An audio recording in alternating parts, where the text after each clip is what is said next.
আখাউড়ায় পুলিশের অভিযানে ৪৮ বোতল কফ সিরাপ সহ ৯ আসামি গ্রেপ্তার। আখাউড়া থেকে শামীম আহমেদের তথ্যচিত্রে বিস্তারিত।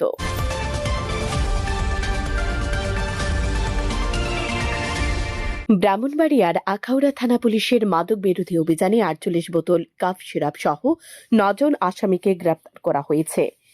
গত ২৪ ঘণ্টায় ৩টি পৃথক অভিযানে মাদক মামলায় ৩ জন, গ্রেপ্তারি পরোয়ানাভুক্ত ৩ জন এবং অসামাজিক কার্যকলাপে জড়িত ৩ জনকে আটক করা হয়। অভিযানে নূরপুর এলাকা থেকে ৭ বোতল কাপ সিরাপ সহ রোশনারা বেগমকে এবং চাঁদপুর থেকে ৪১ বোতল কাপ সিরাপ ও একটি অটোরিকশা সহ ২ আসামিকে আটক করা হয়। এছাড়া গ্রেপ্তারি পরোয়ানাভুক্ত আসামিদের পাশাপাশি সড়ক বাজারে একটি রেস্ট হাউস থেকে অসামাজিক কার্যকলাপে জড়িত ৩ জনকে গ্রেপ্তার করা হয়। আখাউড়া থানার ওসি মোহাম্মদ আবুল হাসিম জানিয়েছেন, মাদক ও অপরাধ দমনে এ ধরনের অভিযান অব্যাহত থাকবে। Salda news desk.